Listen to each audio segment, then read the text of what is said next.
Hello बच्चों, कैसे हैं आप लोग। वेलकम टू इसरुल once again. This is your very own doctor Anshuman Agarwal. तो बच्चों, संपूर्ण नीट बायोलॉजी एनसीईआरटी सीरीज के अंदर हम 10 चैप्टर्स ऑलरेडी कंप्लीट कर चुके हैं। 11th चैप्टर रनिंग है। कौन सा बच्चों? Reproductive health. और रिप्रोडक्टिव हेल्थ में मैंने आपको बोला था कि एक छोटा चैप्टर है, बट हर साल 1 से 2 क्वेश्चन कंसिस्टेंटली रेगुलरली पूछे जा रहे हैं। तो बच्चे, स्कोरिंग और एक इजी चैप्टर बन जाता है नीट के अंदर मार्क्स लाने के लिए। ठीक है। इसका जो बच्चों कल का लेक्चर था, उसमें हमने इसकी जो इंट्रोडक्टरी टॉपिक्स थे कि भाई क्यों रिप्रोडक्टिव हेल्थ जरूरी है, रिप्रोडक्टिव हेल्थ का मीनिंग क्या होता है, पॉपुलेशन एक्सप्लोजन की प्रॉब्लम से रिलेटेड चीजें हमने पढ़ी थी।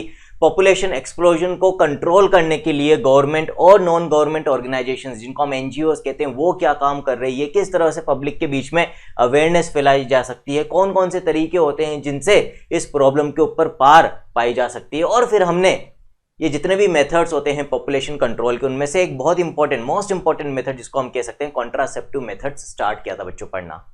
कॉन्ट्रासेप्टिव मेथड्स को भी हमने डिफरेंट कैटेगरीज में डिवाइड किया था। नेचुरल मेथड्स हम ऑलरेडी पढ़ चुके हैं और बैरियर मेथड्स भी हम ऑलरेडी पढ़ चुके हैं बच्चों।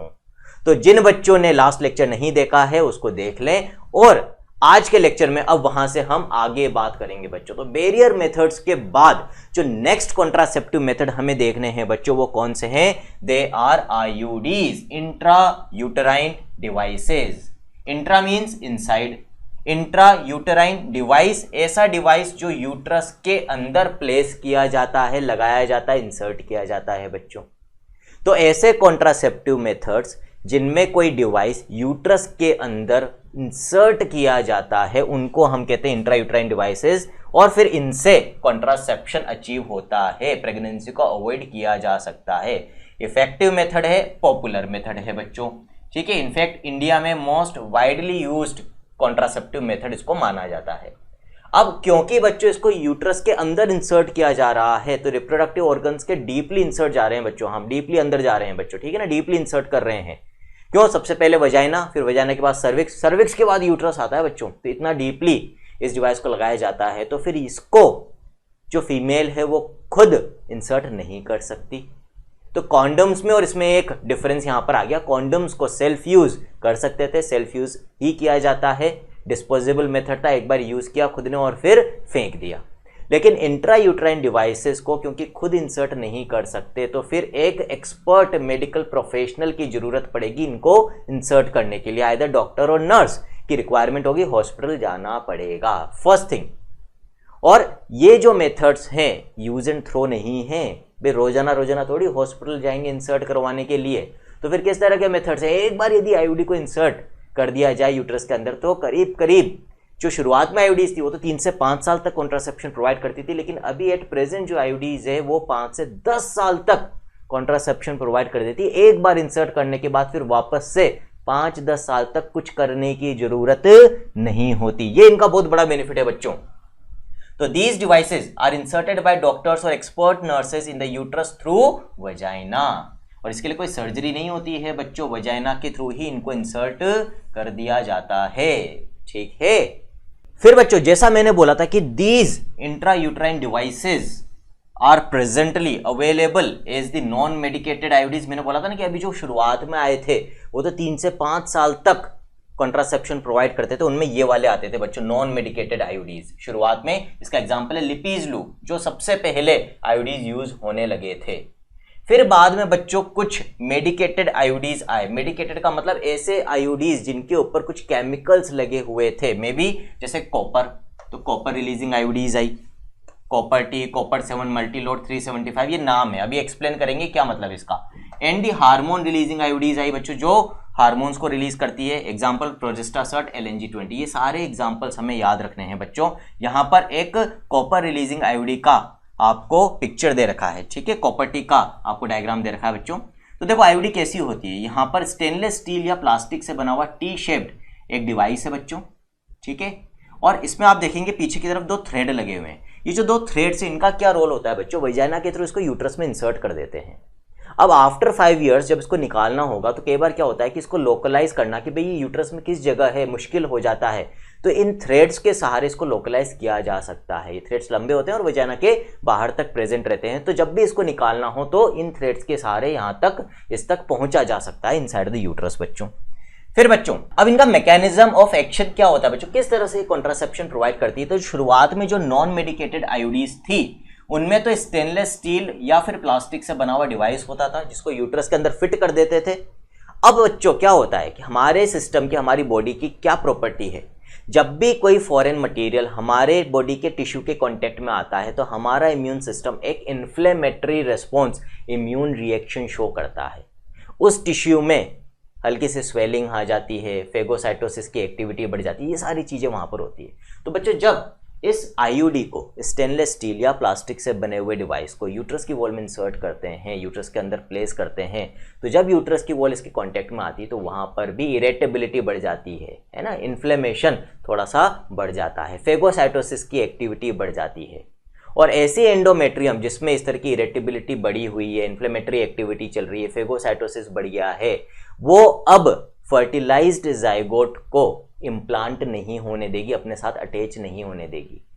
अब जब जाइगोट ही यूट्रस की वॉल से अटैच नहीं होगा तो फिर 9 महीने की प्रेगनेंसी के दौरान उसको न्यूट्रिशन कहाँ से मिलेगा, मतलब प्रेगनेंसी चालू ही नहीं हो पाएगी क्योंकि इम्प्लांटेशन अवॉइड हो रहा है।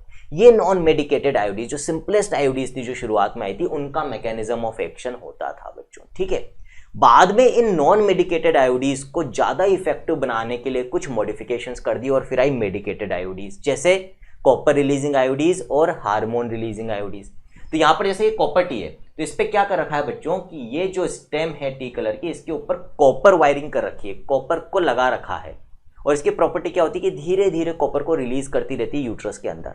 और कॉपर की प्रॉपर्टी क्या होती है कि स्पर्म्स की मोटिलिटी को सप्रेस करता है, डिक्रीज कर देता है, स्पर्म्स को ज़्यादा तेजी से मूव नहीं होने देता, स्पर्म्स की स्पीड स्लो हो जाती है। तो जो नॉन मेडिकेटेड आईयूडी का मैकेनिज्म ऑफ एक्शन था कि भाई ये एंडोमेट्रियम को, जो inner most lining of uterus होती है, उसको तो इरिटेबल बनाई देगा, उसमें इन्फ्लेमेशन थोड़ा थोड़ा चालू कर देगा जिसकी वजह से इम्प्लांटेशन नहीं होगा। तो एक तरीका तो ये हो गया कि भाई इम्प्लांटेशन नहीं होने दे रही है आईयूडी, जिसकी वजह से प्रेगनेंसी इंड्यूस नहीं होगी।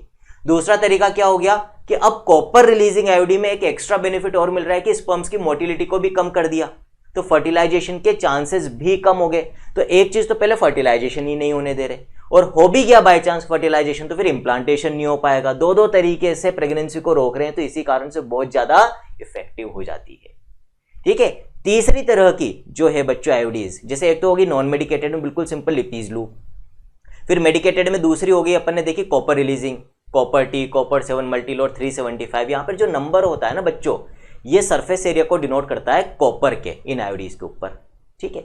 और तीसरी तरह की हो गई यानी कि मेडिकेटेड में दूसरी टाइप हार्मोन रिलीजिंग, ऐसी आईयूडीज जो कॉपर नहीं रिलीज कर रही, उनके ऊपर हार्मोन लगा हुआ होता है, धीरे धीरे हार्मोन को रिलीज करती है, ठीक है। और ये हार्मोन यूजुअली कौन सा होता है बच्चों, प्रोजेस्टेरोन होता है, ठीक है। अब इसका फायदा क्या है, क्योंकि बच्चों आईयूडी को एक बार इंसर्ट करके लगातार 5 साल के लिए छोड़ रहे हैं, तो लगातार इस आईयूडी से प्रोजेस्टेरोन थोड़े थोड़े अमाउंट में निकल के ब्लड में जाता रहेगा, और राउंड द मंथ, पूरे मंथ में ही प्रोजेस्टेरोन का लेवल एक बेसलाइन लेवल से ज्यादा रहेगा, ठीक है। अब मेंस्ट्रुअल साइकिल हम पढ़ चुके हैं ह्यूमन रिप्रोडक्शन के अंदर, वहां पर हम देखते हैं कि ओव्यूलेशन के पहले वाला जो फेज होता है वहां पर प्रोजेस्टेरोन ना के बराबर होता है। ओव्यूलेशन के बाद जब कॉर्पस ल्यूटियम बनता है तो प्रोजेस्टेरोन का लेवल बढ़ता है, और मेंस्ट्रुअल साइकिल के एंड तक आते आते यदि फर्टिलाइजेशन नहीं होता है तो कॉर्पस ल्यूटियम डीजनरेट कर जाता है, प्रोजेस्टेरोन लेवल फिर से फॉल होता है और एंडोमेट्रियम शेड ऑफ हो जाती है, ठीक है। और प्रोजेस्टेरोन का एक इफेक्ट हमने देखा था कि वो एलएच को सप्रेस करता है। जिन बच्चों को नहीं याद वो एक बार ह्यूमन रिप्रोडक्शन वाले वीडियोस को वापस से देखें, मेंस्ट्रुअल साइकिल वाला पार्ट उसमें से वापस से पढ़े, समझ में आ जाएगा। तो मेन फंक्शन प्रोजेस्टेरोन का यहां पर जो इफेक्टिव होगा कॉन्ट्रासेप्शन में वो है कि ये एलएच को सप्रेस करता है।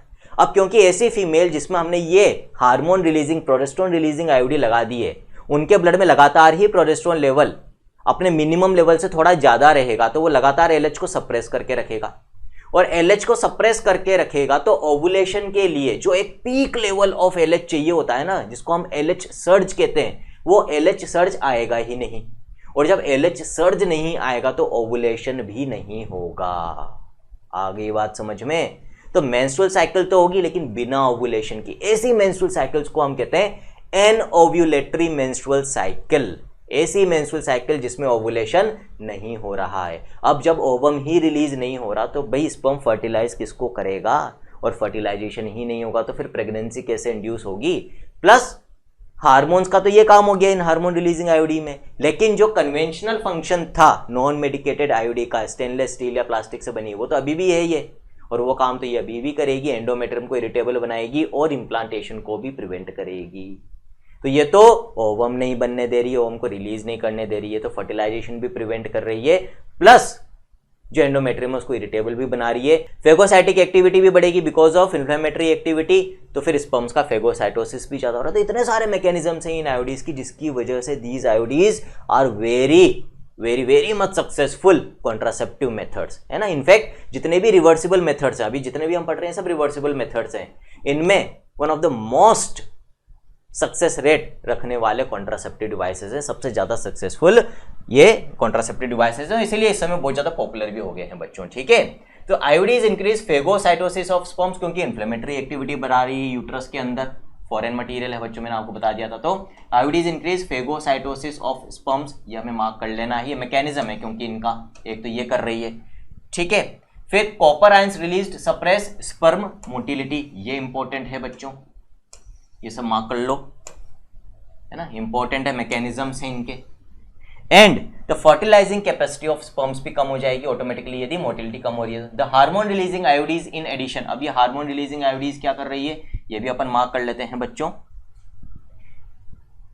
Make the uterus unsuitable for implantation and the cervix hostile to the sperms. अब ये cervix hostile to the sperms क्या है बच्चों, होस्टाइल का मतलब होता है अनसुटेबल, अनफेवरेबल।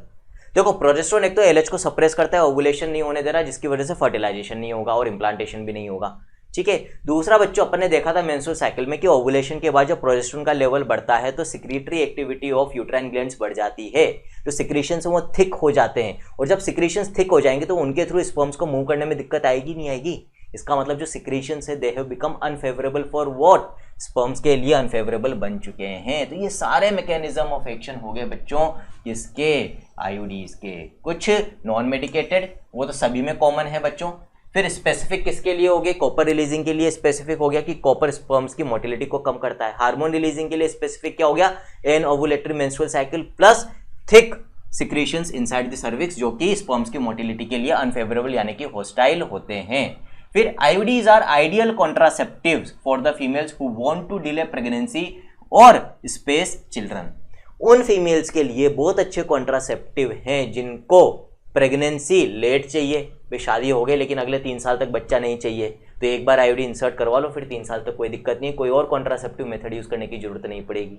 या एक बच्चा हो चुका है और दूसरा बच्चा 3 साल बाद चाहिए, तो अगेन आईओडी इंसर्ट करवा सकते हैं, वापस से 3 साल तक किसी और कॉन्ट्रासेप्टिव मेथड को फॉलो करने की जरूरत नहीं पड़ेगी। तो मार्क कर लो बच्चों, ये स्टेटमेंट इंपॉर्टेंट है, आ सकता है एग्जाम के अंदर। And it is one of the most widely accepted methods of contraception in India. तो ये दोनों लाइनें बहुत ज्यादा इंपॉर्टेंट है, स्टार मार्क कर रहा हूं, इसीलिए अंडरलाइन भी करिए और हाईलाइट भी करेंगे, ठीक है बच्चों। तो ये बात हो गई किसकी, आयोडीज की, समझ में आ गया। सारे एग्जांपल्स याद रखने हैं। नॉन मेडिकेटेड का लिपीज लूप, उसके बाद फिर बच्चों कॉपर रिलीजिंग में कॉपर 7, कॉपर टी, मल्टीलोड 375 और हार्मोन रिलीजिंग में प्रोजेस्टासर्ट, नाम से पता चल रहा है प्रोजेस्टेरोन रिलीज करती है। और LNG20 बच्चों, LNG20 में जो केमिकल होता है, जो हार्मोन होता है, वो है लीवोनोर्जेस्ट्रल, जो प्रोजेस्टेरोन का ही एक सिंथेटिक एनालॉग है, उसी का एक मॉडिफाइड फॉर्म है बच्चों, प्रोजेस्टेरोन जैसा ही एक्शन रखता है। फिर बच्चों अपन बात करेंगे किसकी, मैंने आपको लास्ट लेक्चर में भी बोला था कि कॉन्ट्रासेप्टिव मेथड्स के अंदर कुछ कॉन्ट्रासेप्टिव्स ऐसे होते हैं जिनको टैबलेट्स के फॉर्म में, ऑरल पिल्स के फॉर्म में लिया जाता है, जिनमें से एक की हमने बात करी थी, दैट इज सहेली, जो कि इंडिया में ही बनी है। कहाँ पर, CDRI Lucknow, central drug research institute Lucknow, बहुत अच्छी है, वीक में एक ही बार लेनी पड़ती है, साइड इफेक्ट्स भी नहीं है। लेकिन उसके पहले से जो ओरल पिल्स चल रही थी ना, पिल्स यानी टैबलेट्स, ठीक है, कॉन्ट्रासेप्शन के लिए, उनके अंदर क्या होते थे बच्चों, वो देख लेते हैं। तो oral administration of small doses of either progestogens or progestogen estrogen combinations is another contraceptive method used by the females. क्या मतलब है बच्चों इसका, भाई ओरल कॉन्ट्रासेप्टिव मेथड्स के फॉर्म में जो टैबलेट्स यूज की जाती है उनमें या तो सिर्फ प्रोजेस्टेरोन होता है या फिर प्रोजेस्टेरोन और ईस्ट्रोजन की कॉम्बिनेशन होती है। जब प्रोजेस्टेरोन और ईस्ट्रोजन की कॉम्बिनेशन होती है तो बच्चों ध्यान रखना, प्रोजेस्टेरोन रिलेटिवली ज्यादा होता है in comparison to estrogen, estrogen थोड़ा सा कम होता है। यहीं पर इसको इस तरह से मार्क कर लो, याद रहेगा आपको, फिर इनका मैकेनिज्म क्या होता है, ये कैसे काम करती है, अभी देखेंगे बच्चों। They are used in the form of tablets and hence are popularly called pills. Pills यानी tablets. Pills have to be taken daily for a period of 21 days. ये इंपॉर्टेंट है। अब इनको कब से कब तक लिया जाता है, तो they have to be taken daily, रोजाना एक गोली खानी पड़ती है। कब तक, 21 दिन तक। कब से, starting preferably with in the first 5 days of menstrual cycle. तो बच्चों जब मेंस्ट्रुअल साइकिल अपन ने पढ़ी थी तो बोला था सबसे पहले मेंस्ट्रुअल फेज होता है करीब 5 दिन का। उन 5 दिन में से किसी भी एक दिन ये गोलियां चालू करनी होती है और उसके बाद लगातार 21 दिन तक एक एक गोली लेनी होती है। इसमें यह भी ध्यान रखना होता है, कोशिश करनी होती है कि भाई जिस समय आज ली उसी समय अगले दिन लें, एक ही समय पर ये गोली लें तो इफेक्टिविटी ज्यादा होती है। ठीक है, आगे देखते हैं बच्चों। After a gap of 7 days, फिर जब 21 दिन ले ली, भाई 28 दिन की अपन मेंस्ट्रुअल साइकिल मानते हैं, फिर 21 दिन लेने के बाद क्या करना होता है, एक गैप देना होता है 7 दिन का, during which menstruation occurs, it has to be repeated in the same pattern till the female desires to prevent conception। फिर 7 दिन का गैप दे देते हैं, उस दौरान फिर से मेंस्ट्रुअल फेज आ जाता है अगली साइकिल का, फिर उस दौरान वापस से गोलियां स्टार्ट करते हैं और अगले 21 दिन तक लेते हैं। ये साइकिल बार बार हर मेंस्ट्रुअल साइकिल में रिपीट करते रहते हैं। मैकेनिज्म क्या है अब, तो बच्चों इनके अंदर जो मेन कॉम्पोनेंट है वो प्रोजेस्टेरोन ही है और वो वैसे ही काम कर रहा है जैसे हार्मोन रिलीजिंग आयोडीज के अंदर कर रहा था। मेंस्ट्रुअल साइकिल शुरू होती है, हमने इसको देना चालू कर दिया तो ओवुलेशन के पहले वाले फेज में भी प्रोजेस्टेरोन का लेवल ज़्यादा है, वो एलएच को सप्रेस करेगा। एलएच को सप्रेस करेगा तो एलएच सर्ज नहीं होगा, ओवुलेशन नहीं होगा। एन ओवुलेटरी मेंस्ट्रुअल साइकिल तो होगी लेकिन बिना ओवुलेशन के। और पोस्ट ओवुलेटरी फेज के अंदर जो सर्विक्स के सिक्रीशंस है उनको थिक बना देगा, यानी कि अनफेवरेबल, यानी कि hostile for the movement of sperms. तो फर्टिलाइजेशन को रिड्यूस कर रहा है, चांसेस को रिड्यूस कर रहा है फर्टिलाइजेशन के। ओवुलेशन नहीं होने दे रहा तो वैसे ही फर्टिलाइजेशन होने के चांसेस बहुत कम हो जाएंगे।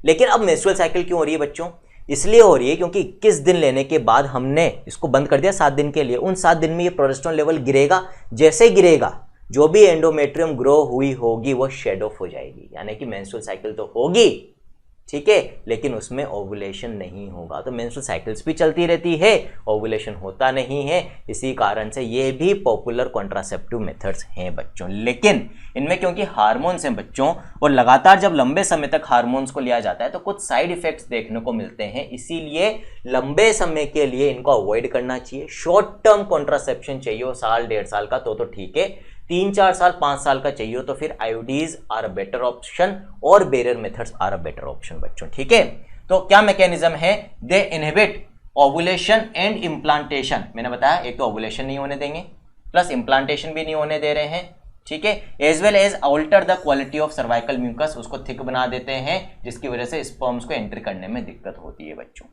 Pills are very effective with lesser side effects and are well accepted. ये भी काफी इफेक्टिव है बच्चों, पॉपुलर भी है। साइड इफेक्ट्स रिलेटिवली कम ही होते हैं, बहुत ज्यादा नहीं होते। कब ज्यादा होते हैं, जब लंबे समय तक ली जाती है तो बच्चों, ठीक है।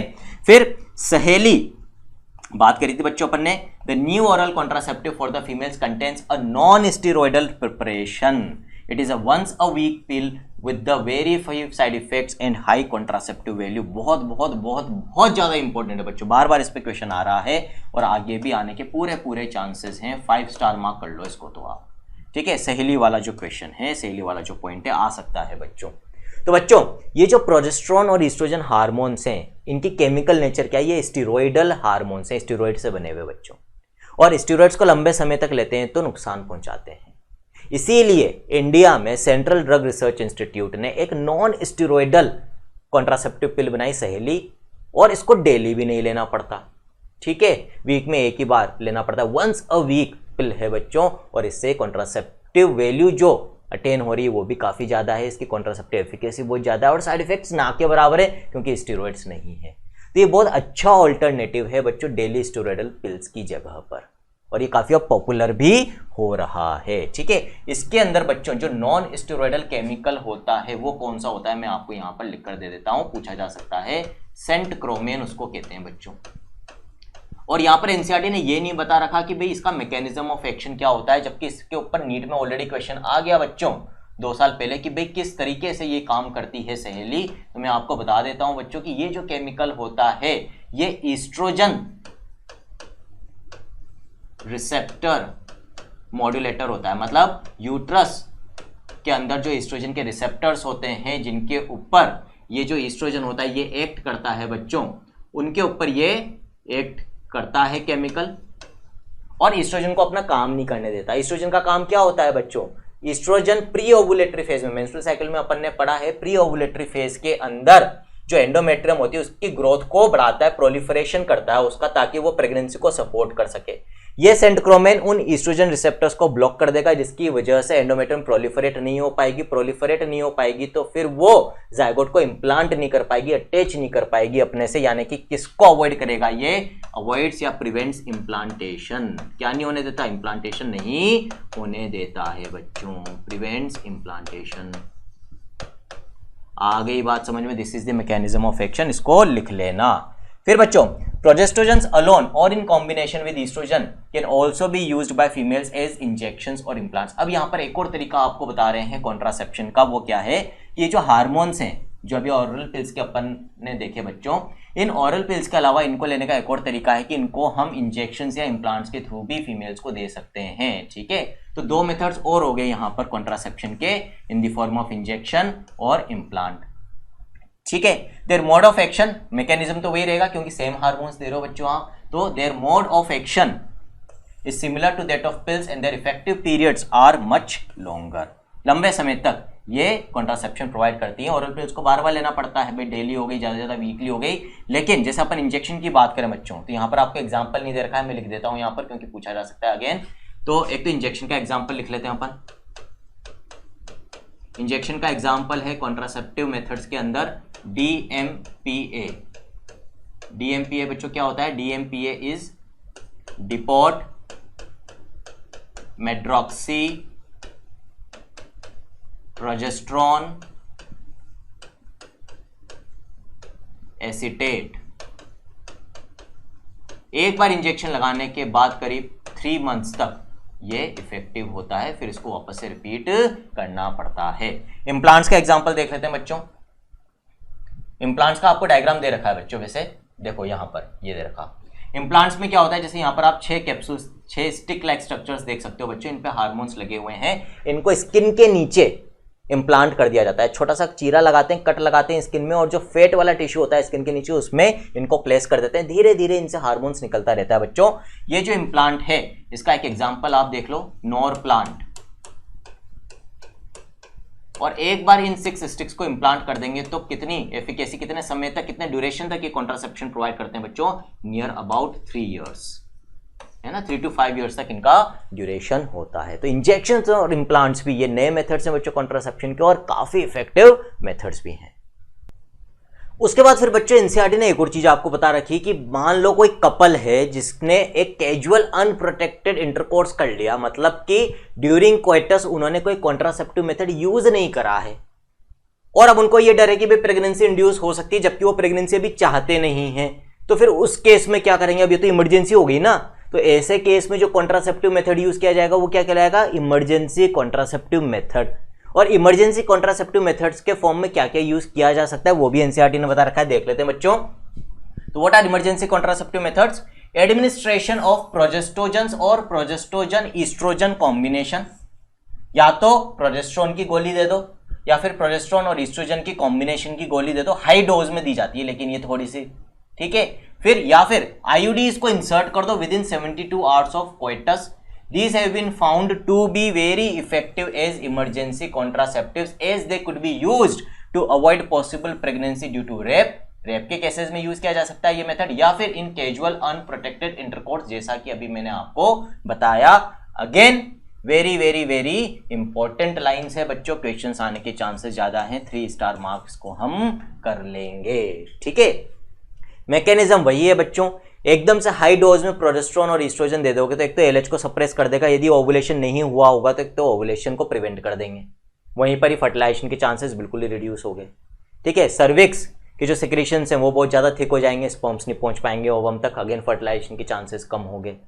फिर एक ही बार अपन दे रहे हैं इसको प्रोजेस्टेरोन ईस्ट्रोजन कॉम्बिनेशन को या प्रोजेस्टेरोन को हाई डोज में, तो एक बार तो प्रोजेस्टेरोन लेवल बहुत ज़्यादा बढ़ेगा और फिर एकदम से कम होगा। जैसे एकदम से कम होगा तो यदि कोई एंडोमेट्रियम प्रोलिफरेट हो रखी होगी तो वो भी शेड ऑफ होकर बाहर आ जाएगी, ठीक है। मेंस्ट्रुअल ब्लीडिंग हाथों हाथ चालू हो जाएगी इस गोली के बंद करने के बाद थोड़े घंटों के बाद ही। तो जो एंडोमेट्रियम प्रोलिफरेटेड है वो शेड ऑफ होकर बाहर निकल गई तो इंप्लांटेशन भी नहीं हो पाएगा। इस तरीके से ये पॉसिबल प्रेगनेंसी को अवॉइड करते हैं, ठीक है। और आईयूडी अपन ऑलरेडी देख चुके हैं कि भाई आईयूडी को यदि अपन 72 आवर्स के अंदर अंदर इंसर्ट कर देंगे इस केस में, तो क्योंकि आईयूडी इंप्लांटेशन नहीं होने देती, और इंप्लांटेशन तो फर्टिलाइजेशन के 7 डेज के बाद होता है, और 3 दिन बाद ही हमने तो 3 दिन के अंदर अंदर ही क्या कर दिया, आईयूडी इंसर्ट कर दी है, तो इंप्लांटेशन नहीं होगा, तो अगेन प्रेगनेंसी इंड्यूस नहीं होगी। ठीक है, लेकिन इसका मतलब ये नहीं कि भाई फिर कॉन्ट्रासेप्टिव मेथड्स को यूज नहीं किया जाए। क्यों? क्योंकि इनको बार बार यूज करने से डेफिनेटली साइड इफेक्ट होता है। यदि इस तरह से हाई डोजेज में progesterone estrogen on and off लिए जाए तो बॉडी के ऊपर बहुत ज्यादा एडवर्स इफेक्ट्स पड़ते हैं। ये तो भाई तब के लिए कि भाई किसी कारण से प्रेगनेंसी इंड्यूस होने का डर है और चाहते नहीं है और कॉन्ट्रासेप्टिव मेथड्स को यूज नहीं किया था या किया था और फेल हो गया, वहां तक तो ठीक है, लेकिन डेली मेथड के फॉर्म में इस मेथड को, इमरजेंसी मेथड को यूज नहीं करना चाहिए। अब बच्चों अभी तक जितने भी अपन ने कॉन्ट्रासेप्टिव मेथड्स देखे ये सारे थे टेम्पररी या रिवर्सिबल कॉन्ट्रासेप्टिव मेथड्स, जिनको रिवर्स किया जा सकता है। जब तक यूज कर रहे हैं तब तक तो ये कॉन्ट्रासेप्टिव एफिकेसी रखेंगे, प्रोवाइड करेंगे कॉन्ट्रासेप्शन, लेकिन जब बंद कर देंगे तो वापस से प्रेगनेंसी इंड्यूस हो सकती है। अब जो मेथड अपन देखेंगे वो है बच्चों परमानेंट कॉन्ट्रासेप्टिव मेथड, स्टेरिलाइजेशन उसको अपन कहते हैं बच्चों। मेल्स के अंदर वासेक्टोमी, फीमेल्स के अंदर ट्यूबेक्टोमी कहते हैं बच्चों। क्या बोलते हैं? मेल्स में वासेक्टोमी, फीमेल्स में ट्यूबेक्टोमी। क्यों बोलते हैं बच्चों मेल्स में वासेक्टोमी? क्योंकि वास्ट डिफरेंस वो डक्ट है मेल्स के अंदर, ह्यूमन रिप्रोडक्शन में अपन ने पढ़ लिया है, जिसके थ्रू स्पर्म्स ट्रेवल करते हैं। उस डक्ट को काट के बांध देंगे तो स्पर्म्स टेस्टिस से यूरिथ्रा के अंदर नहीं पहुंच पाएंगे। ठीक है, और जब यूरिथ्रा के थ्रू जो सीमन बाहर निकल रहा है उसमें स्पर्म्स नहीं होंगे, सिर्फ जो ग्लैंड्स है prostate, seminal vesicle, bulbo urethral gland, सिर्फ उनके सिक्रीशंस होंगे बिना स्पर्म्स के। तो क्या फर्टिलाइजेशन होगा? फर्टिलाइजेशन के लिए तो स्पर्म्स चाहिए ना, नहीं होगा। ठीक है, तो वहां पर स्टेरिलाइजेशन मिल गया, यानी कि किसी तरह की कोई प्रेगनेंसी फर्टिलाइजेशन नहीं होगा।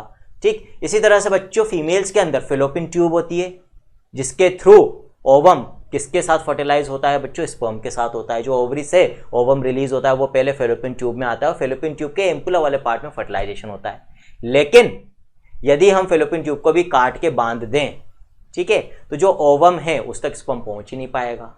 ठीक है, और जब नहीं पहुंच पाएगा तो फर्टिलाइजेशन नहीं होगा, उसको हम कहते हैं ट्यूबेक्टोमी। ये दोनों मेथड्स जो हैं बच्चों, these are known as sterilisation methods. ठीक है, स्टेरिलाइजेशन मेथड्स इनको अपन कहते हैं बच्चों, इंपॉर्टेंट है, अगेन इनके ऊपर क्वेश्चन आता है। ठीक, डबल स्टार मार्क कर लेंगे। तो सर्जिकल मेथड है, इसके लिए सर्जरी करनी पड़ती है बच्चों। ठीक है, तो जो मेल्स होते हैं जिनमें वासेक्टोमी की जाती है, यूजुअली स्क्रोटम में एक छोटा सा कट लगाकर ये सर्जरी हो जाती है, कोई दिक्कत वाली बात नहीं है। और फीमेल्स के अंदर जो बच्चों ट्यूबेक्टोमी है, इसको भी हम सर्जिकल मेथड ही मानते हैं। This both are surgical methods. तो surgical methods also called sterilisation are generally advised, किसको एडवाइस किए जाते हैं बच्चों ये methods? To the male or female partner as a terminal method to prevent any more. अब मान लो किसी कपल के ऑलरेडी 3-4 बच्चे हो गए, तो भाई वहां तो फिर ब्रेक लगाना पड़ेगा ना, वहां पे थोड़ी आगे करने हैं, तो फिर वहां पर इस तरह का मेथड अपनाया जा सकता है कि भाई अब आगे कभी बच्चे होंगे ही नहीं। ठीक है, तो surgical intervention blocks gamete transport and thereby prevent conception. यहां पर भी गेमीट का ट्रांसपोर्ट नहीं हो पाएगा, अपन इन डक्ट्स को ब्लॉक कर देंगे, बांध देंगे तो। ठीक, इसीलिए जो कंसेप्शन है वो परमानेंटली प्रिवेंट किए जाते हैं। इसको अपन हाईलाइट नहीं करेंगे, समझ में आ रहा है। Sterilisation procedure in the male is called vasectomy, ये मार्क कर लो बच्चों। मेल में इसको वासेक्टोमी कहते हैं। एक्टोमी मैंने पहले भी आपको बताया था, जहां भी आ जाता है कट करके निकालना, सर्जरी करके निकालना। यहां पर भी हम क्या करते हैं बच्चों, वास्ट डिफरेंस का थोड़ा सा पार्ट कट करके बाहर निकाल लेते हैं, और फिर बच्चों जो 2 एंड्स बचते हैं उनको बांध देते हैं। ठीक है, and in the female tubectomy, वहां पर भी सेम चीज करते हैं। फेलोपियन ट्यूब का छोटा सा भाग काट के बाहर निकाल लेंगे, जो 2 एंड्स बचेंगे उनको बांध देंगे। In vasectomy, a small part of the vas difference is removed or tied up through a small incision on the scrotum. बताया था अभी, स्क्रोटम में थोड़ा सा कट लगा के ये सर्जरी होती है। Whereas in tubectomy, a small part of the fallopian tube is removed or tied up through a small incision in the abdomen or through vagina. ये दोनों तरह से की जा सकती है बच्चों। थ्रू वेजाइनल रूट भी की जाती है, जिसमें कट नहीं लगाना पड़ता, या एब्डोमेन के थ्रू भी की जा सकती है, जिसमें कट लगाना पड़ता है। These techniques are highly effective. भाई ये तो परमानेंट मेथड है तो इफेक्टिव होगा ही सही, ऑलमोस्ट 100% एफिकेसी है। लेकिन मान लो बाद में करवाने के बाद कपल का मूड चेंज हो गया कि भाई हमें तो बच्चे चाहिए, तो फिर रिवर्सिबिलिटी बहुत पुअर है। तो उन्हीं कपल्स को करवानी चाहिए जिन्होंने अब 100% डिसाइड कर लिया है कि भाई आगे बच्चे नहीं चाहिए। इसका डायग्राम अपने को दे रखा है बच्चों, तो एक बार आपको समझा देता हूं कि किस तरह से ये ट्यूबेक्टोमी और वासेक्टोमी होती है। ठीक है, तो यहाँ पर दोनों डायग्राम से वासेक्टोमी में बच्चों ये वास डिफरेंस है, टेस्टिस में जो स्पर्म्स बनते हैं वो स्पर्म्स जो है बच्चों इस वास डिफरेंस से होते हुए यहाँ से होते हुए यूरिथ्रा में आते हैं और फिर सीमेन के साथ बाहर इजैकुलेट होते हैं।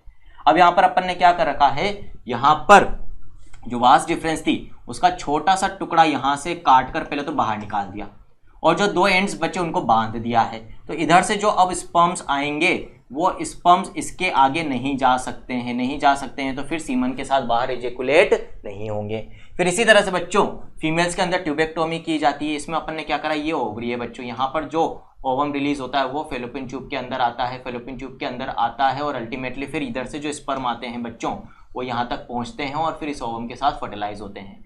लेकिन यदि अपन इसको यहाँ से काट कर और बांध देंगे तो इधर से जो ओवम आया होगा यहाँ तक तो आ जाएगा वो ओवम, ठीक है आ गया, लेकिन इधर से जो स्पर्म है क्या वो पहुंच पाएगा, नहीं पहुंच पाएगा ना। और जब स्पर्म इस ओवम तक नहीं पहुंच पाएगा तो क्या फर्टिलाइजेशन होगा, नहीं होगा, सिंपल, ठीक है। तो this is the concept of sterilisation methods, that is vasectomy and tubectomy. इस तरह से बच्चों कॉन्ट्रासेप्टिव मेथड्स कंप्लीट होते हैं।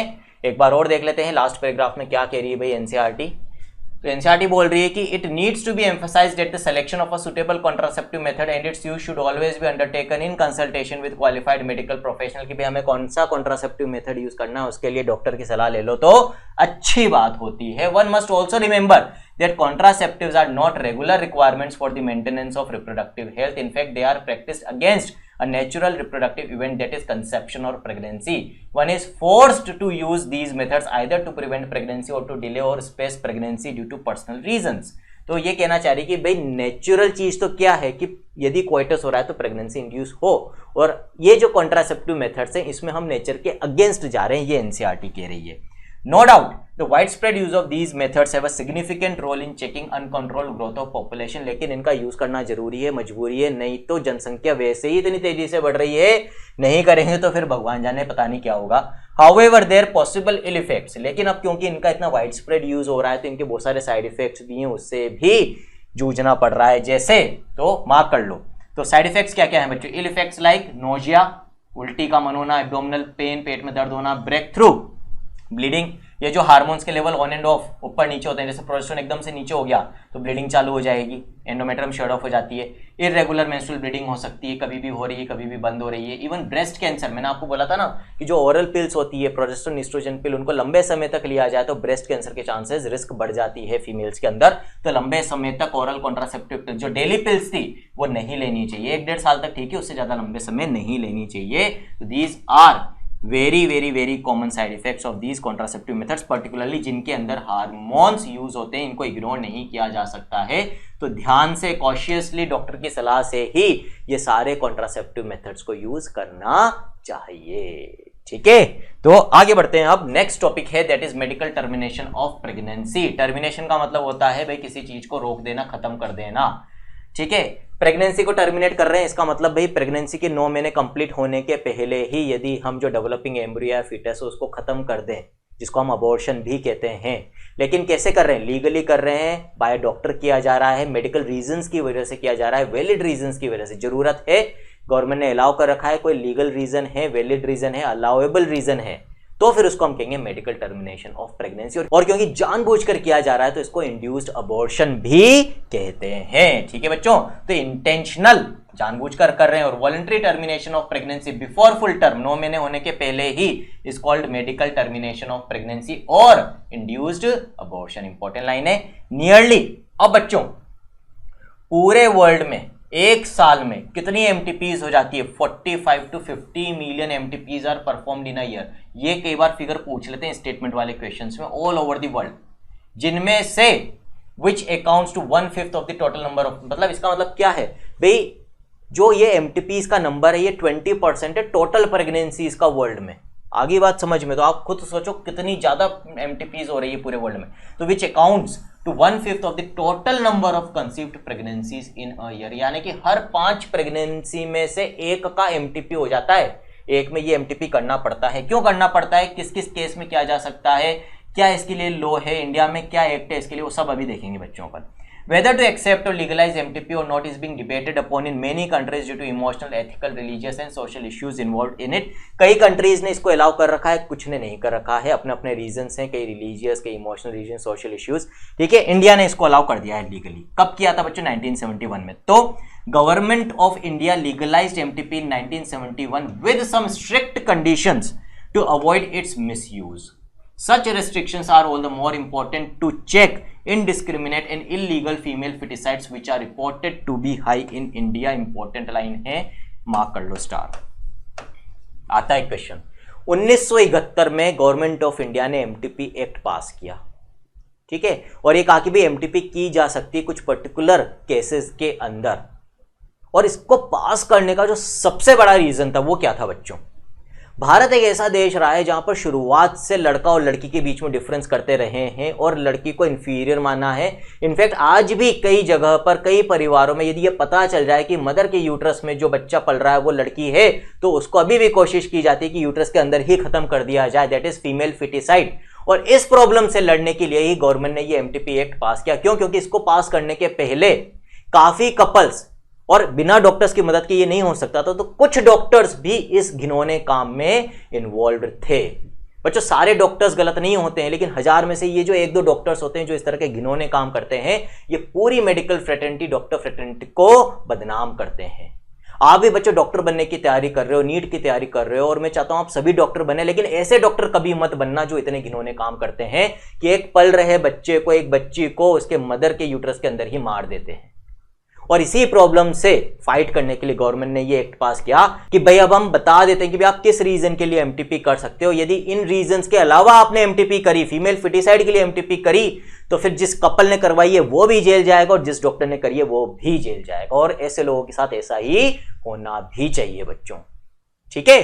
तो क्या होता है बच्चों, अब कौन कौन सी ऐसी कंडीशंस हैं जिसमें ये एमटीपी अलाउड है और कब तक अलाउड है, ये सारी चीजें यहां पर आपको मिल जाएगी। तो एनसीईआरटी ने बता रखा है बच्चों, व्हाई एमटीपी, क्यों की जाती है एमटीपी। तो obviously the answer is to get rid of unwanted pregnancies. किस किस कारण से? Either due to casual unprotected intercourse, कोई कपल है जो प्रेगनेंसी अब नहीं चाहता, मान लो 3 बच्चे 4 बच्चे ऑलरेडी हैं, लेकिन किसी कारण से वो जो कॉन्ट्रासेप्टिव मेथड है वो यूज नहीं करा, या किया था तो वो फेल हो गया और प्रेगनेंसी इंड्यूस हो गई है, तो वहां पर यदि पति पत्नी दोनों तैयार हैं और डॉक्टर को भी लगता है कि हाँ कि भाई वैलिड रीजन है, सही बोल रहे हैं, गलत नहीं बोल रहे हैं, झूठ नहीं बोल रहे हैं, तो वहां पर एमटीपी की जा सकती है। रेप विक्टिम्स, यदि किसी फीमेल का रेप हो गया तो उसको पूरा राइट है कि वो एमटीपी करवा सके। फिर MTPs are also essential in certain cases where continuation of the pregnancy could be harmful or even fatal either to the mother or to the foetus, और बहुत ऐसे केसेस में जहां पर यदि प्रेगनेंसी को कंटिन्यू करने से मदर की जान को खतरा हो। मान लो प्रेगनेंसी के दौरान कई बार हो जाता है कि बीपी बहुत ज्यादा हाई हो जाता है, थायराइड की प्रॉब्लम बहुत ज्यादा बढ़ जाती है, हाइपरथायराइडिज्म या हाइपोथायराइडिज्म हो जाता है, ठीक है। तो उस केस में यदि लग रहा है कि भाई यदि पूरे 9 महीने कंप्लीट करने में मां की जान जा सकती है, तो उस केस में भी एमटीपी की जा सकती है। या फिर फुल टर्म प्रेगनेंसी, यानी कि पार्चुरेशन का टाइम आने के पहले ही शुरुआत में ही ये पता चल रहा है कि जो डेवलपिंग फीटस है उसमें कोई ऐसा डिफेक्ट है जिसके कारण से वो ज्यादा समय तक जिंदा नहीं रह पाएगा बर्थ लेने के बाद, तो उस केस में भी एमटीपी की जा सकती है। तो MTPs are also essential in certain cases where continuation of the pregnancy could be harmful or even fatal either to the mother or to the foetus, और बहुत, तो बच्चों इसको मार्क कर लो आप, दीज आर व्हाट, कौन कौन से केसेस हैं वेयर एमटीपी इज अलाउड। तो cases where MTP can be done, ये आपको यहां पर बता रखा है बच्चों, ठीक है।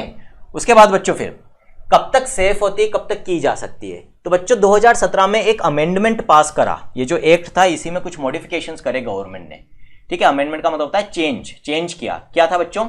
The medical termination of pregnancy act 2017, ये अमेंडमेंट आया, पुराने वाले एक्ट में चेंज आया, was enacted by the government of India with the intention of reducing the incidence of illegal abortion and consequent maternal mortality and morbidity. कोई दिक्कत नहीं है। According to this act a pregnancy may be terminated on certain considered grounds, ये grounds हो गए अभी जो अपन ने पढ़े थे बच्चों, within the first 12 weeks of pregnancy on the opinion of one registered medical practitioner.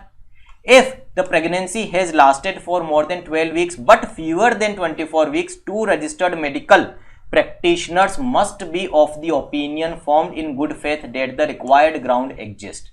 ठीक, तो क्या कह रही है गवर्नमेंट कि भाई वैसे तो टोटल मिलाकर 24 वीक तक, यानी पहले 6 महीने ऑफ प्रेगनेंसी तक एमटीपी की जा सकती है, उसके बाद तो करते ही नहीं है। पहली बात, लीगली सिर्फ 6 महीने तक अलाउड है, 24 वीक्स तक। उसमें भी यदि पहले 12 वीक में करनी है तो उसमें तो एक ही डॉक्टर डिसीजन लेकर कर सकता है। क्यों? क्योंकि पहले 12 वीक में सेफ होती है। अपन ने ह्यूमन रिप्रोडक्शन में पढ़ा था, जो प्लेसेंटा बनता है ना बच्चों, उस प्लेसेंटा को पूरी तरह बनने में, एंडोमेट्रियम से पूरी तरह से हम कह सकते हैं बिल्कुल क्लोजली इंटरडिजिटेट होने में 3 महीने लग जाते हैं। अब 3 महीने के बाद प्रेगनेंसी के दौरान जो 3 महीने हो जाते हैं प्रेगनेंसी के, उसमें प्लेसेंटा इतनी टाइटली जुड़ जाता है बच्चों यूट्रस की वॉल से कि यदि उसके बाद उसको सेपरेट किया जाए बीच में ही फुल टर्म प्रेगनेंसी या पार्चुरेशन के पहले, तो ब्लीडिंग बहुत ज्यादा होगी। तो 12 वीक के पहले क्योंकि प्लेसेंटा पूरी तरह से भी बना नहीं है और अबॉर्शन किया जाएगा, तो प्लेसेंटा ऑब्वियसली अबॉर्शन के बाद वहां से सेपरेट होगा, तो ब्लीडिंग बहुत ज्यादा नहीं होगी, मदर की जान को इतना खतरा नहीं रहेगा, ब्लड लॉस ज्यादा नहीं होगा। लेकिन 12 वीक से लेकर 24 वीक के बीच में यदि कोई एमटीपी की जा रही है, तो उस केस में जब प्लेसेंटा रिमूव होगा from the wall of uterus, तो ब्लड लॉस बहुत ज्यादा होगा, मदर की जान जाने का खतरा बहुत ज्यादा बढ़ जाता है। इस कारण से 12 वीक तक तो काफी सेफ रहती है एमटीपी और एक डॉक्टर डिसाइड करके कर सकता है। यदि कोई स्पेशल केस है जहां पर लग रहा है कि भाई 12 वीक से 24 वीक के बीच में एमटीपी करना जरूरी है, तो फिर वहां पर कम से कम 2 डॉक्टर्स का पैनल बनाना जरूरी है। वो केस को इवेलुएट करेंगे, चेक करेंगे और दोनों इस नतीजे पर पहुंचते हैं कि हाँ भाई जो रीजन है वो एक जरूरी रीजन है, एमटीपी करना जरूरी है, और जो रिस्क है मदर की लाइफ को वो इतनी है कि हम जान बचा सकते हैं, जान को बहुत ज्यादा रिस्क नहीं है, तब जाके वहां पर फिर वो एमटीपी अलाउ करेगी गवर्नमेंट, नहीं तो नहीं करेगी। तो टोटल आपसे ड्यूरेशन पूछा जाए कि भाई कब तक की जा सकती है एमटीपी लीगली, 24 वीक्स तक। बट यदि क्वेश्चन ये है कि भाई ज्यादा सेफ कब तक होती है, तो 12 वीक्स तक ज्यादा सेफ होती है। 12 वीक्स तक कितने डॉक्टर की ओपिनियन चाहिए? 1 की चाहिए। 12 वीक के बाद कितने डॉक्टर्स की ओपिनियन चाहिए? 2 की चाहिए। एक अकेला डिसाइड करके नहीं कर सकता, नहीं तो वो भी इलीगल हो जाएगा। और इसी अमेंडमेंट में जो आपको ग्राउंड्स दे रखे हैं वो वही है बच्चों। The grounds for such termination of pregnancies are the continuation of the pregnancy would involve a risk to the life of the pregnant woman or grave injury physical or mental health। भाई ठीक है, किसी तरह का यदि अपने को लग रहा है मदर को नुकसान हो सकता है प्रेगनेंसी कंटिन्यू करने में, तो किया जा सकता है। There is a substantial risk that of the child were born it would suffer from such physical or mental abnormalities as to be seriously handicapped। यदि ऐसा लग रहा है कि भाई जो बच्चा पैदा होगा वो भी हैंडीकैप्ड होगा, अपनी लाइफ नहीं जी पाएगा, आगे चल के या मर जाएगा, तो उस केस में भी एमटीपी की जा सकती है बच्चों। ठीक है, तो यही चीज वापस से आपको जो यहां पर अमेंडमेंट में मेंशन करके थी यहां पर दे रखी है। MTPs are considered relatively safe during the first trimester, है ना, जो अभी मैंने आपको बता दिया, that is up to 12 weeks तक ज्यादा सेफ होती है बच्चों। Second trimester abortions are much more riskier, blood loss होने का चांस ज्यादा रहता है मदर का यूट्रस से जब प्लेसेंटा सेपरेट होता है, तो इसलिए अवॉइड की जाती है। One disturbing trend observed is that a majority of the MTPs are performed illegally, अभी भी की जा रही है, बाय अनक्वालिफाइड क्वैक्स। ये जो झोला छाप डॉक्टर्स होते हैं, क्वैक्स बच्चों, यानी कि झोला छाप की बात कर रहे हैं यहाँ पर अपन, ये अभी भी करते हैं और गलत करते हैं बच्चों, नहीं होना चाहिए, ये इलीगल है, इनके ऊपर लगाम कसना बहुत जरूरी है बच्चों। तो अभी भी काफी जगह पर इलीगल एमटीपीज हो रही है, और किसकी वजह से हो रही है बच्चों? एमनियोसेंटेसिस अपन ने पढ़ा था लास्ट लेक्चर में, उस जांच की मदद से अभी भी कई डॉक्टर्स या कई झोला छाप डॉक्टर्स जो क्वैक्स होते हैं, जो वास्तव में डॉक्टर्स नहीं है, वो कपल को बता देते हैं कि भाई जो डेवलपिंग फीटस है वो क्या है, फीमेल है, और फिर इलीगल अबॉर्शन भी करते हैं, जो कि बहुत ज्यादा गलत है, ऐसे लोगों को जेल होनी ही चाहिए। ठीक है, frequently if the foetus is found to be female it is followed by MTP, this is totally against what is legal. आगे बच्चों बात समझ में? Such practices should be avoided because these are dangerous both for the young mother and the foetus. Effective counselling on the need to avoid unprotected coitus and the risk factors involved in illegal abortions as well as providing more health care facilities could reverse the mentioned unhealthy trend. तो यदि हम awareness create करें, educate करें लोगों को, ये सारी चीजें हम अवॉइड कर सकते हैं। कोशिश जारी है, लेकिन ऐसा लगता है कि अभी बहुत लंबा समय लगेगा इन चीजों में। आपके ऊपर डिपेंड करता है, आप इस देश के फ्यूचर हो, आप अभी से एक अच्छी सोच रखोगे तो डेफिनेटली हमारे देश का फ्यूचर अच्छा होगा। नेक्स्ट टॉपिक देखेंगे एनसीईआरटी का, that is sexually transmitted infections. ऐसे इन्फेक्शंस जो सेक्सुअल एक्ट के दौरान एक पार्टनर से दूसरे पार्टनर में ट्रांसमिट हो सकते हैं, स्प्रेड हो सकते हैं, उनको हम कहते हैं सेक्सुअली ट्रांसमिटेड इन्फेक्शंस। ठीक है, तो इन्फेक्शंस और diseases which are transmitted through sexual intercourse are collectively called sexually transmitted infections. इनको हम वेनेरियल डिजीजेस और रिप्रोडक्टिव ट्रैक्ट इन्फेक्शंस भी बोलते हैं। कॉमन एग्जांपल्स आपको दे रखे हैं बच्चों, gonorrhoea, syphilis, genital herpes, chlamydiasis, genital warts, trichomoniasis, hepatitis B, and of course जो सबसे ज्यादा इस समय डेंजरस है बच्चों, लाइफ टेकिंग है, जिसके एक बार होने के बाद जान बचना पॉसिबल नहीं है, that is what? AIDS, HIV infection. ठीक है, among these HIV infection is most dangerous and is discussed in detail in chapter 8। In fact बच्चों इन सभी को हमने ह्यूमन हेल्थ एंड डिजीज के अंदर डिटेल में डिस्कस कर रखा है। इनके पॉजिटिव एजेंट क्या होते हैं, किससे होता है, कौन सा बैक्टीरियल है, कौन सा प्रोटोजोअल है, ये सारी चीजें हम ह्यूमन हेल्थ एंड डिजीज में डिस्कस करते हैं। यहाँ पर आपको ये नाम याद रखने और जो जो पॉइंट्स एनसीईआरटी ने यहाँ पर दे रखे हैं वो यहाँ पर हम कवर कर लेंगे।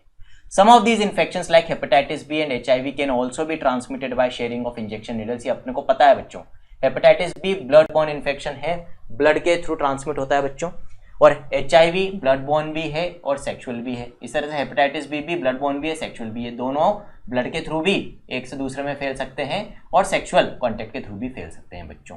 तो दोनों में ही किस किस तरह से ये दोनों इन्फेक्शन फैले जा सकते हैं बच्चों। एक तो इंजेक्शन नीडल्स को शेयर करना, ड्रग अब्यूजर्स करते हैं। ये ड्रग एडिक्ट्स क्या करते हैं, ग्रुप में जब ड्रग लेते हैं तो एक ही इंजेक्शन से पहले एक ने सुई घुसाकर ड्रग ले ली, दूसरे ने फिर उसी सुई से ले ली, तो फिर क्या होगा बच्चों, एक ही इंजेक्शन को जब कॉमनली यूज कर रहे हैं तो एक दूसरे का ब्लड एक दूसरे के ब्लड में कंटेमिनेट होगा, कंटेमिनेशन होगा तो फिर वहां पर इंफेक्शन हो सकता है यदि उनमें से किसी एक को भी हेपेटाइटिस बी या HIV हुआ तो। ठीक है, सर्जिकल इंस्ट्रूमेंट्स के बार होता है बच्चों सर्जरी के दौरान भी, यदि कोई एक पेशेंट था जिसकी सर्जरी करी जिसको HIV या हेपेटाइटिस बी था और फिर प्रॉपर्ली उन इंस्ट्रूमेंट्स को स्टेरलाइज किए बिना दूसरी सर्जरी करी तो उस दूसरे पेशेंट को भी हो सकता है। ठीक, with infected person, transfusion of blood from infected person or from an infected mother to the foetus. Mother को है तो प्लेसेंटा के थ्रू ट्रांसफर होके ये इन्फेक्शंस फीटस में भी जा सकते हैं बच्चों, ब्रेस्ट फीडिंग से भी जा सकते हैं इनफैक्ट।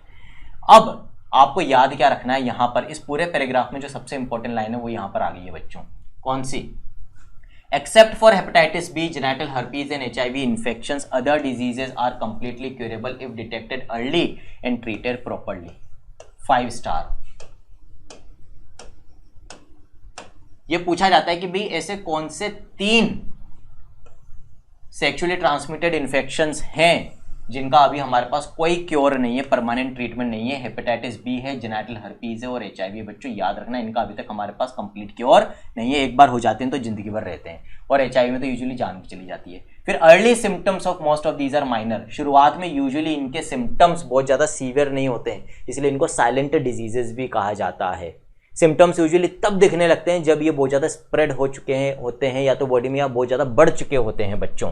तो early symptoms of most of these are minor and include, क्या क्या होते हैं अर्ली सिम्टम्स बच्चों, मार्क कर लेते हैं अपन क्योंकि पूछा जा सकता है। Include itching, fluid discharge, slight pain, swellings etcetera. तो जो जेनाइटल एरिया होता है उस एरिया में इचिंग होगी, खुजली होगी, जलन हो सकती है, पेशाब करने में जलन हो सकती है, पस का डिस्चार्ज हो सकता है यूरिन के साथ, ये सारी चीजें देखने को मिलती है। वहां पर स्वेलिंग आ सकती है जेनाइटल रीजन के अंदर। Infected females may often be asymptomatic and hence may remain undetected, क्योंकि बहुत समय तक कई बार सिम्टम ही नहीं आते तो इनका डायग्नोसिस नहीं हो पाता। एब्सेंस और less significant symptoms in the early stages of infection and the social stigma. दूसरा, ये ऐसे इन्फेक्शंस होते हैं जिनको लेकर यूजुअली लोग हेजिटेट भी होते हैं डॉक्टर के पास जाने में या बताने में। ये भी एक कारण है कि इनका डायग्नोसिस प्रॉपर्ली और सही समय पर नहीं हो पाता है। तो ये सोशल स्टिग्मा की बात वही हो रही है।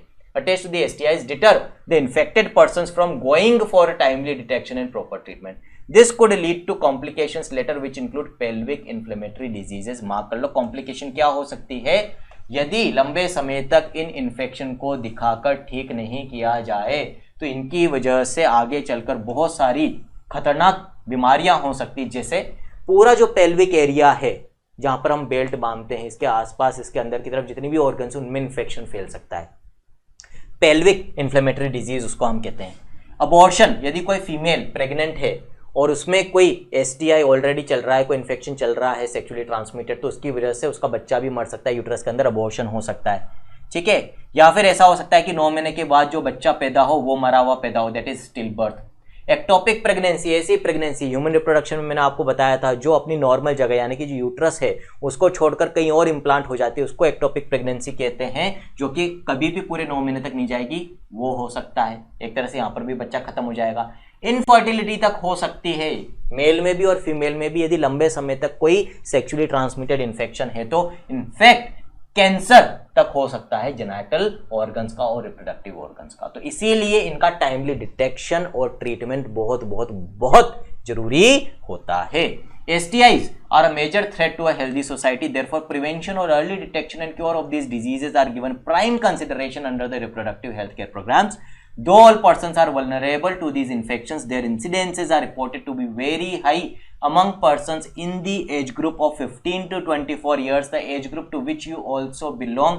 इंपॉर्टेंट लाइन आ गई है वापस से, ठीक है। क्या क्वेश्चन आता है यहां से कि भाई ये सबसे ज्यादा कॉमन कौन से एज ग्रुप में होते हैं, तो there incidences are reported to be very high among persons in the age group of 15 to 24 years. Mark कर लो बच्चों इसको,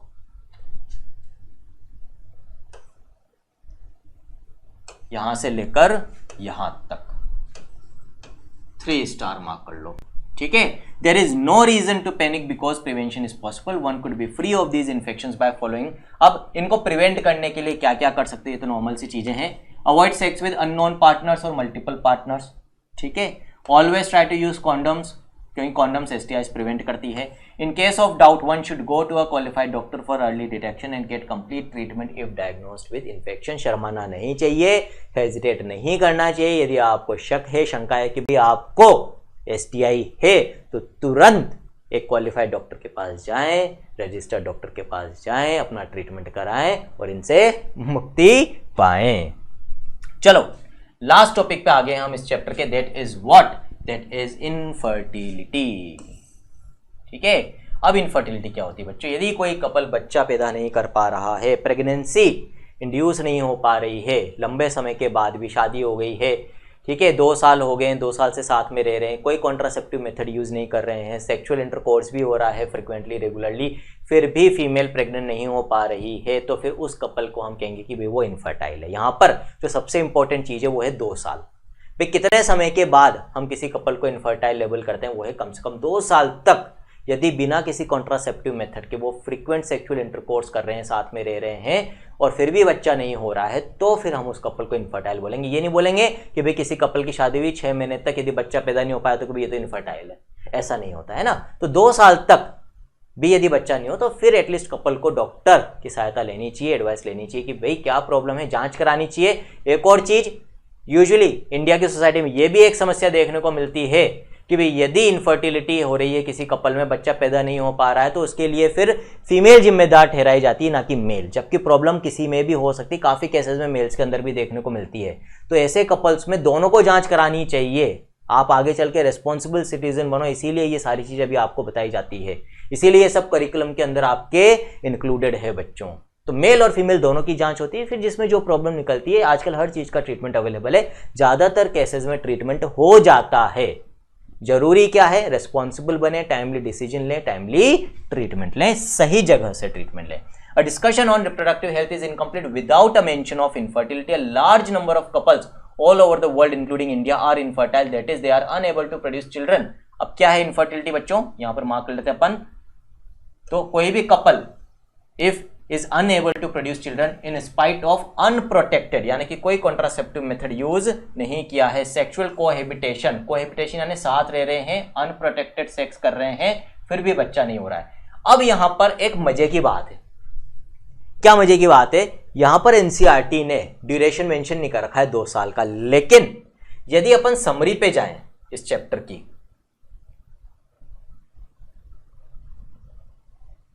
यहां देखो, inability to conceive or produce children even after 2 years of unprotected sexual cohabitation is called infertility, है ना मजे की बात। समरी का मतलब क्या होता है वैसे तो, जो चीजें आपने चैप्टर में डिटेल में दे रखी उन्हीं को शॉर्ट में आपने लास्ट में लिख दिया, दैट इज समरी। मतलब समरी में वही चीजें होनी चाहिए जो चैप्टर के अंदर है, लेकिन एनसीईआरटी तो बहुत महान किताब है, यहाँ पर समरी में वो चीज भी होती है जो चैप्टर के अंदर नहीं है। जैसे 2 साल का ड्यूरेशन वहां नहीं है, लेकिन यहाँ पर है, तो बच्चों ध्यान रखना, ठीक है। यहाँ पर अपन ने इसको भी मार्क कर लिया है। वापस से वहीं चलते हैं हम, चलो। द रीजंस क्या क्या हो सकते हैं भाई इनफर्टिलिटी के रीजंस, मार्क कर लो। The reasons for this could be many. कई बार फिजिकल रीजंस होते हैं कि भाई जो जेनेटल स्ट्रक्चर्स हैं, रिप्रोडक्टिव स्ट्रक्चर्स हैं, उनमें कोई डिफेक्ट है, कॉन्जेनाइटल बाय बर्थ कोई डिफेक्ट हो सकता है। कई बार दूसरी बीमारियों की वजह से भी इनफर्टिलिटी हो जाती है, कई मेडिसिन का साइड इफेक्ट हो सकता है। कई बार इम्यूनोलॉजिकल ऑटो इम्यून डिजीज भी हो सकते हैं, है ना, खुद का इम्यून सिस्टम ही ऑकवर्डली बिहेव कर रहा है, हो सकता है कि स्पर्म्स का डिस्ट्रक्शन हो रहा है बॉडी के अंदर, वो एक कारण हो सकता है। और इवन साइकोलॉजिकल। कई बार बहुत ज्यादा स्ट्रेस के कारण भी कपल्स में इनफर्टिलिटी देखी गई है, जो कि आजकल का बहुत कॉमन कारण है। ठीक है, तो सबसे पहले तो कारण जानना जरूरी है। In India often the female is blamed for the couple being childless, मैंने भी बोला था, but more often than not the problem lies in the male partner. काफी केसेस में मेल पार्टनर में ही दिक्कत होती है, दोनों को चेकअप कराना जरूरी है।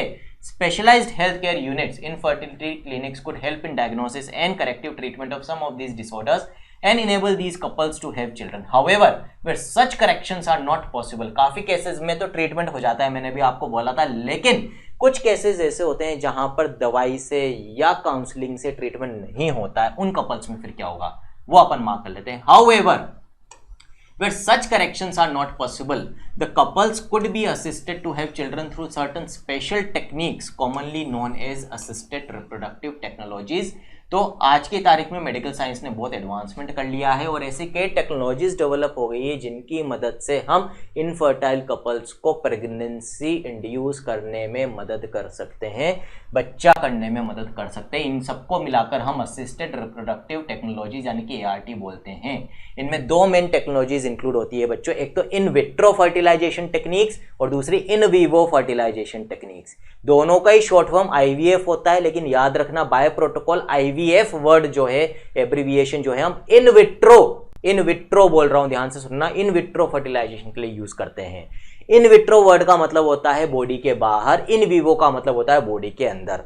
तो यदि फर्टिलाइजेशन कहां हो रहा है, फीमेल की बॉडी के बाहर करा रहे हैं, फेलोपियन ट्यूब के बाहर करा रहे हैं, ऐसी सारी ARTs कहलाती है इन विट्रो फर्टिलाइजेशन टेक्नोलॉजीज। और वो सारी ARTs जिनमें फर्टिलाइजेशन फीमेल के अंदर हो रहा है, वो सारी टेक्निक्स कहलाएगी इन वीवो फर्टिलाइजेशन टेक्निक्स। ठीक है बच्चों, इन विट्रो फर्टिलाइजेशन टेक्निक में क्या होता है, मार्क कर लेते हैं। In vitro fertilisation outside the body in almost similar conditions as that in the body followed by embryo transfer is one such method. In this method, popularly known as test tube baby program, ova from the wife or donor and sperms from the husband or donor are collected and are induced to form zygote under simulated conditions in the laboratory. The zygote or early embryos with up to 8 blastomeres could then be transferred into the fallopian tube, that is known as ZIFT. अभी बताऊंगा क्या होता है। And embryos with more than 8 blastomeres into the uterus, that is IUT, intrauterine transfer, to complete its further development. ठीक है, अब मतलब समझ लो इसका बच्चों। तो यहां पर मैं लिख रहा हूं कि जो ARTs होती है उनके बारे में। तो बच्चों ये ART असिस्टेड रिप्रोडक्टिव टेक्निक्स दो पार्ट में डिवाइड कर सकते हैं इनको हम, इन विट्रो और इन वीवो। ये बॉडी के बाहर, ये बॉडी के अंदर। इन विट्रो में क्या किया जाता है बच्चों, इन विट्रो में कहां पर जरूरत पड़ती है, मान लो कि जो फीमेल है या तो वो ओवम प्रोड्यूस नहीं कर पा रही, फेलोपियन ट्यूब यूट्रस सब हेल्दी है, या फिर जो मेल है वो स्पर्म प्रोड्यूस नहीं कर पा रहा है, या फिर इरेक्टाइल डिसफंक्शन है, पेनिस इरेक्ट नहीं हो रहा है ड्यूरिंग सेक्सुअल इंटरकोर्स और वो इंसर्ट नहीं कर पा रहा है पेनिस को। तो उन केसेस में क्या करते हैं बच्चों, यदि फीमेल ओवम प्रोड्यूस नहीं कर पा रही तो मान लो हम किसी डोनर फीमेल से ओवम ले लेंगे, ठीक है, जो विलिंग है अपना ओवम डोनेट करने के लिए। उसके लिए कपल भी तैयार होना चाहिए, डोनर भी तैयार होना चाहिए, लीगल प्रोसीजर होता है। ठीक है, ले लिया ओवम डोनर फीमेल का। अब एक टेस्ट ट्यूब के अंदर वैसी कंडीशंस क्रिएट की जाएगी जैसी फीमेल की फेलोपियन ट्यूब में होती है। वहां पर वो डोनर ओवम और जो इनफर्टाइल कपल है उसमें मेल स्पर्म तो हेल्दी प्रोड्यूस कर रहा है, उसका स्पर्म लेंगे, दोनों को फर्टिलाइज करवाएंगे, एक जाइगोट बन जाएगा। यहाँ फर्टिलाइजेशन टेस्ट ट्यूब में हो रहा है, इसीलिए इस टेक्निक से प्रोड्यूस होने वाले बेबी को टेस्ट ट्यूब बेबी भी कहते हैं। और अब ये जो जाइगोट बन जाएगा ये यहीं डिवाइड भी करना चालू करेगा, क्लीवेज भी यहीं पर इंड्यूस कर देंगे। अब यदि 8 ब्लास्टोमियर के पहले पहले हम ट्रांसफर कर रहे हैं, तो हमने ह्यूमन रिप्रोडक्शन में पढ़ लिया कि भाई 8 ब्लास्टोमियर स्टेज के पहले जो जाइगोट होता है, डेवलपिंग एम्ब्रियो होता है, वो फेलोपियन ट्यूब में होता है। तो यहां पर भी यदि हम 8 ब्लास्टोमियर स्टेज के पहले ट्रांसफर करेंगे तो फेलोपियन ट्यूब के अंदर करेंगे, और 8 ब्लास्टोमियर स्टेज के बाद करेंगे तो यूट्रस के अंदर करेंगे। फेलोपियन ट्यूब के अंदर ट्रांसफर करते हैं जाइगोट का, तो उसको हम कहते हैं बच्चों what, zygote intrafallopian transfer technique, that is gift. तो एक टेक्निक तो इसके अंदर हो गई जिफ्ट। और यदि यूट्रस के अंदर करते हैं तो उसको अपन कहते हैं बच्चों IUT, that is intrauterine transfer. तो ये तो बात हो गई इन विट्रो की। इन विवो में क्या करते हैं बच्चों, इन विवो उस केस में काम आ सकता है, मान लो फेलोपियन ट्यूब और यूट्रस डिफेक्टिव है, जो फीमेल है वो ओवम भी प्रोड्यूस कर पा रही है, इनफर्टाइल कपल में जो फीमेल है वाइफ है, और जो हस्बैंड है उसके स्पर्म्स भी हेल्दी है, नॉर्मल है, लेकिन फीमेल का फेलोपियन ट्यूब या यूट्रस दोनों में से डिफेक्ट है कुछ ना कुछ। अब बच्चों इन विवो फर्टिलाइजेशन टेक्निक को कहां पर यूज करेंगे अपन, हो सकता है यहां पर कि मान लो कि जो फीमेल है वो ओवम प्रोड्यूस नहीं कर पा रही, फेलोपियन ट्यूब नॉर्मल है, यूट्रस नॉर्मल है। अब ये डॉक्टर का डिसीजन होता है कि भाई इन विट्रो पे जाना है या इन विवो पे जाना है। अब इस केस में इन विवो फर्टिलाइजेशन टेक्निक भी फॉलो की जा सकती है। इसमें क्या किया जाएगा, जो डोनर फीमेल है जिससे ओवम लिया, उस ओवम को हम फेलोपियन ट्यूब के अंदर ट्रांसफर कर सकते हैं। ठीक है, जो इनफर्टाइल कपल में फीमेल है जो ओवम प्रोड्यूस नहीं कर पा रही थी, उसकी फेलोपियन ट्यूब हेल्दी है, यूट्रस हेल्दी है, जो हस्बैंड है उसके स्पर्म्स हेल्दी हैं। हमने क्या करा, डोनर फीमेल से ओवम लिया, उसको अब सीधे पहले फेलोपियन ट्यूब में ट्रांसफर कर दिया जो इनफर्टाइल फीमेल थी उसके। ठीक है, अब यदि नेचुरल इंटरकोर्स ये करते हैं तो इसके हस्बैंड के स्पर्म्स इसकी फेलोपियन ट्यूब में जाके डोनर ओवम को फर्टिलाइज कर सकते हैं। यहां पर फर्टिलाइजेशन बॉडी के अंदर हो रहा है। इसके पहले लेकिन हमने क्या करा, गेमीट को फेलोपियन ट्यूब में ट्रांसफर करा। तो जो इन विवो टेक्निक होती है बच्चों, उसके अंदर एक टेक्निक तो कौन सी हो जाती है, gift gamete intrafallopian transfer technique. ठीक है, तो ये किसका टाइप हो गया बच्चों, गिफ्ट इन विवो का। इसके अंदर एक और चीज की जा सकती है। ठीक है, क्या की जा सकती है, मान लो जो फीमेल है वो ओवम हेल्दी प्रोड्यूस कर रही है, उसमें कोई प्रॉब्लम नहीं है, फेलोपियन ट्यूब भी अच्छी है, यूट्रस भी अच्छा है, ओवम भी ठीक है, लेकिन जो मेल पार्टनर है वो स्पर्म्स प्रोड्यूस नहीं कर पा रहा, या स्पर्म्स हेल्दी नहीं है, या स्पर्म्स डिफेक्टिव है। अब ऐसे केस में किसी डोनर मेल से स्पर्म्स लिए जाएंगे और उसके स्पर्म्स को इंजेक्शन के थ्रू जो फीमेल है इस इनफर्टाइल कपल के अंदर, उस फीमेल के यूट्रस में उनको इंजेक्ट कर देंगे। यहां पर इंसेमिनेशन किया जा रहा है डोनर सीमन का, क्योंकि जो मेल पार्टनर है वो semen with healthy sperms produce नहीं कर पा रहा। तो जो डोनर सीमन है उसमें हेल्दी स्पर्म्स हैं, उनको इंजेक्ट किया फीमेल के यूट्रस में। अब ये स्पर्म्स उसकी फेलोपियन ट्यूब में जाकर उसके ओवम को फर्टिलाइज कर सकते हैं, फर्टिलाइजेशन अंदर ही हो रहा है। तो यहां पर हमने क्या करा है, इंसेमिनेशन करा है आर्टिफिशियली यूट्रस के अंदर। तो ये क्या कहलाता है बच्चों, आर्टिफिशियल इंसेमिनेशन। और क्योंकि ये आर्टिफिशियल इंसेमिनेशन यूट्रस के अंदर कर रहे हैं तो इसको हम इंट्रा यूटेराइन इंसेमिनेशन भी बोलते हैं। दिस इज व्हाट, सेकंड तरीका ऑफ व्हाट बच्चों, इन विवो फर्टिलाइजेशन टेक्निक। और बच्चों आजकल एक और नई टेक्निक इसके अंदर यूज की जा रही है असिस्टेड रिप्रोडक्टिव टेक्नोलॉजीज में, that is intracytoplasmic sperm injection. इसमें क्या करते हैं बच्चों, इंट्रासाइटोप्लाज्मिक, नाम से पता चल रहा है, इंट्रा मतलब अंदर, साइटोप्लाज्म यानी साइटोप्लाज्म के अंदर इंजेक्ट करते हैं स्पर्म को। ऐसे केसेस जहां पर मेल का स्पर्म ओवम को पेनिट्रेट नहीं कर पा रहा है, उन केसेस में डायरेक्टली स्पर्म को ओवम के साइटोप्लाज्म में इंजेक्ट कर दिया जाता है। ये न्यूअर टेक्निक है, that is intracytoplasmic sperm injection. So these techniques, जिनको हम कलेक्टिवली ARTs बोलते हैं बच्चों, इनफर्टाइल कपल्स में प्रेगनेंसी को इंड्यूस करने के लिए बहुत ज्यादा कॉमनली आजकल यूज की जा रही है। अब बच्चों दो options are many, all these techniques require extremely high precision handling by specialised professionals and expensive instrumentation. Therefore, these facilities are presently available only in very few centers in the country. महंगी technique से सब जगह भी available नहीं है। Obviously, their benefits is affordable to only a limited number of people. Emotional, religious and social factors are also deterrents in the adoption of these methods. अभी हमारी society इतनी तैयार नहीं है इन सारे मेथड्स को खुले हाथों से, खुली बाहों से एक्सेप्ट करने के लिए। कुछ लोग कर रहे हैं, कुछ नहीं कर रहे हैं। Since the ultimate aim of all these procedures is to have children in India, we have so many orphaned and destitute children who would probably not survive till maturity unless taken care of. Our laws permit legal adoption. तो वो couple जिनके बच्चे नहीं हैं और ARTs भी नहीं follow करना चाहते हैं या अफोर्ड नहीं कर सकते, उनके लिए एक और ऑप्शन है कि वो अनाथ बच्चों को अडॉप्ट कर सकते हैं, उनका भी भला होगा। तो विद दिस नॉवल नोट इस चैप्टर को खत्म करते हैं। और खत्म करने के साथ साथ एक बार जो हमारी परिपाटी रही है कि भाई हम प्रीवियस ईयर क्वेश्चन जरूर देखते हैं, तो वो एक बार देख लेते हैं बच्चों फटाफट।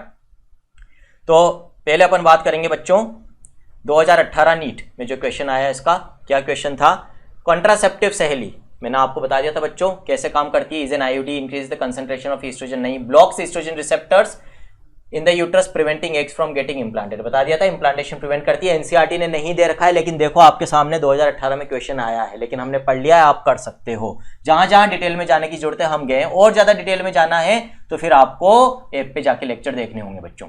फिर NEET 2019, which of the following contraceptive methods do involve a role of hormone. Lactational amenorrhoea में होता है रोल प्रोलैक्टिन का, पिल्स इमरजेंसी इनमें भी होता है, ठीक है। बैरियर मेथड में नहीं है बच्चों। कॉपर टी में हार्मोन नहीं है, ये भी हट गया, दूसरा हट गया। फोर्थ में पिल्स में होता है, इमरजेंसी में होता है, बैरियर में नहीं होता, ये भी हट गया, तो answer will be first. Select the hormone releasing intrauterine device, vaults नहीं, LNG-20 होता है, तो फर्स्ट हट गया। मल्टी लोड में नहीं होता, हट गया। प्रोजेस्टासर्ट में होता है, LNG-20 में होता है, सही है। फोर्थ चेक कर लो, लिपिज लूप में नहीं होता, ठीक। Which of the following sexually transmitted diseases is not completely curable, तीन होते हैं जो क्यूरेबल नहीं है, genital herpes, AIDS, hepatitis B, answer ये हो जाएगा। In which of the following techniques the embryos are transferred to assist those females who cannot conceive, क्या कह रहा है, एम्ब्रियो का ट्रांसफर कर रहे हैं अपन, यानी कि फर्टिलाइजेशन तो बाहर हो रहा है, तो किसकी बात कर रहे हैं अपन, इन विट्रो फर्टिलाइजेशन। उसमें दो टेक्निक्स होती है, जिफ्ट और इंट्रा यूट्राइन ट्रांसफर। आगे बच्चों बात समझ में, ठीक है। यहां पर अपन ने लास्ट में जो इन विवो की बात करी थी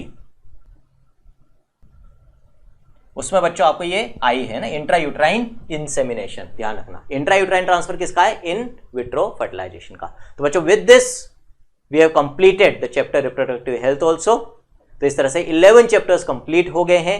डाउनलोडेबल पीडीएफ आज के अब आपको ऐप पे अवेलेबल हो जाएगी। इसी तरह से मेहनत में लगे रहो बच्चों, stay connected, do not forget to subscribe channel. जिन बच्चों ने पहली बार ये वीडियो देखा है, आगे भी इसी तरह से पूरी एनसीईआरटी को हम कंसेप्चुअली और इन डेप्थ कवर करेंगे लाइन बाय लाइन। आज के लिए इतना ही। From a friend, mentor and motivator doctor Anshuman signing off. Thank you.